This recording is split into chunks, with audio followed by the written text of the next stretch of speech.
আসসালামু আলাইকুম ওয়া রাহমাতুল্লাহি ওয়া বারাকাতুহু। আলহামদুলিল্লাহ, আসসালাতু ওয়াসসালামু আলা রাসূলিল্লাহ ওয়া বা'দ।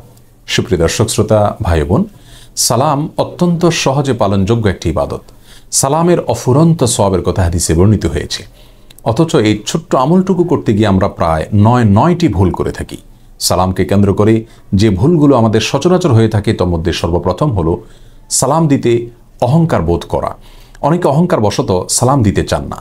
রাসূল করিম সাল্লাল্লাহু আলাইহি ওয়াসাল্লাম বলেছেন, যে ব্যক্তি সবার আগে সালাম দিয়ে দেন তিনি অহংকার থেকে মুক্ত। দ্বিতীয়ত যে ভুলটি আমাদের হয়ে থাকে তা হলো বিকৃত এবং অশুদ্ধ উচ্চারণে সালাম দেওয়া। অনেকে সালাম আলাইকুম, অনেকে সালাম আলাইকুম এরকম বিভিন্ন বিকৃত উচ্চারণে সালাম দিয়ে থাকেন।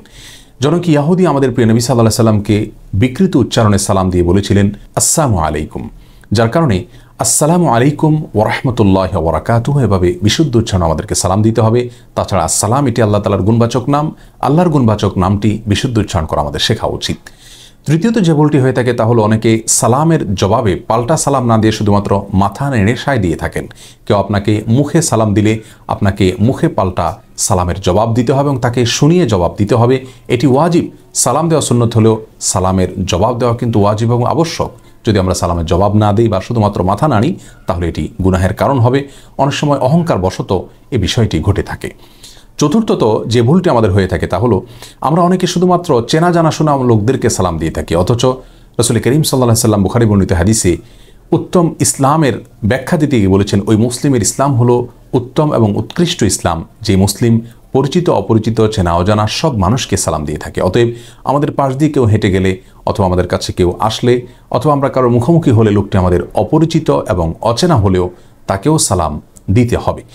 5 নম্বর যে ভুলটি হয়ে থাকে তা হলো আমরা অনেকে পরিবারের সদস্য যেমন স্ত্রী, সন্তান, মা বাবা এবং আপন ভাই বোনকে সালাম দিতে ইতস্তত বোধ করি। বাইরের লোকদেরকে আমি সালাম দেই বা না দেই, পরিবারের সদস্যদেরকে আরও বেশি করে গুরুত্বের সাথে সালাম দেওয়া উচিত। কারণ সালাম মানে শান্তির দোয়া। নিজের পরিবারের সদস্যদের জন্য শান্তির দোয়া সর্বাগ্রে করা উচিত। বিধায় পরিবারের সদস্যদেরকে সালাম দিতে ইতস্তত করা উচিত নয়। 6 নম্বর যে ভুলটি হয়ে থাকে তা হলো সালামের ধারাবাহিকতায় খেয়াল না করা। হাদিসে বর্ণিত হয়েছে, যে ব্যক্তি আগন্তুক বাহির থেকে আসবেন তিনি অপেক্ষমান মানুষদেরকে সালাম দিবেন, যিনি দাঁড়িয়ে আছেন তিনি বসা ব্যক্তিকে সালাম দিবেন। অতএব ধারাবাহিকতা লক্ষ্য করা উত্তম। যদিও এ ধারাবাহিকতা যদি ক্ষুণ্ণ করে বসা ব্যক্তি আগে সালাম দিয়ে দেন তাতেও গুনাহ হবে না, কিন্তু উত্তম হলো ধারাবাহিকতা রক্ষা করে সালাম দেওয়া। 7 নম্বর হলো পাঁচুয়ে সালাম দেওয়া।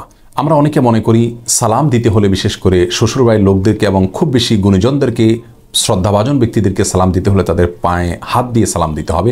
এটি একটি ভুল ধারণা। মূলত সালাম মুখে উচ্চারণযোগ্য একটি ইবাদত। আসসালামু আলাইকুম রাহমাতুল্লাহি ওয়া বারাকাতুহু মুখে আমরা বলতে পারি বা লেখনের মাধ্যমে লিখতে পারি। এর বাইরে শরীরের কোনো অংশে টাচ করা এটা সালামের কোনো অংশ নয়, বরং এটি অপসংস্কৃতির অংশ, যেটি পদধূলি নেওয়া এবং কদমবুসি নেওয়া থেকে পাঁচুয়ে সালাম দেওয়া হিসেবে আমাদের সমাজে প্রচলিত হয়েছে। 8 নম্বর যে ভুলটি হয়ে থাকে তা হলো অনেকে সালাম দিলেই অটোমেটিকলি হাত তুলে থাকেন, অর্থাৎ সালাম মুখে উচ্চারণ করছেন আবার পাশাপাশি হাত উত্তোলন করে ইশারা দিচ্ছেন। এটি সালামের জন্য কোনো আবশ্যিক বিষয় না, বরং সালাম শুধুমাত্র মুখে উচ্চারণযোগ্য একটি ইবাদত বা লেখার মতো একটি ইবাদত। হাত উত্তোলন করার সাথে সালামের কোনো সম্পর্ক নেই। তবে হ্যাঁ, কেউ যদি অনেক দূরে থাকেন অথবা দূর দিয়ে খুব দ্রুত হেঁটে যাচ্ছেন, আপনার সালাম নাও শুনতে পারেন, সেক্ষেত্রে হাত উত্তোলন করে আপনি ইশারা দিতে পারেন। 9 নম্বর হলো সালাম দেওয়ার পর বুকে হাত দেওয়া। অনেকে সালাম দেওয়ার পর স্বয়ংক্রিয়ভাবে তার হাত বুকের কাছে চলে আসে এবং নিয়মিত এটি করতে থাকেন। এটিও ভুল। সালাম মুখে উচ্চারণযোগ্য অথবা লেখার মতো একটি ইবাদত। এর সঙ্গে শরীরের কোনো অংশে, নিজের বুকে ইত্যাদিতে টাচ করার কোনো সম্পর্ক নেই। তবে হ্যাঁ, বিচ্ছিন্নভাবে মাঝে মধ্যে কারোর প্রতি ভালোবাসা বা ভক্তি প্রকাশ করতে গিয়ে যদি বুকে হাত দিয়ে তাকে বোঝানো হয় তাহলে সেটি ভিন্ন কথা হবে। আল্লাহ তাআলা আমাদেরকে বিশুদ্ধ রূপে একে অন্যকে সালাম দেওয়ার তৌফিক দান করুন।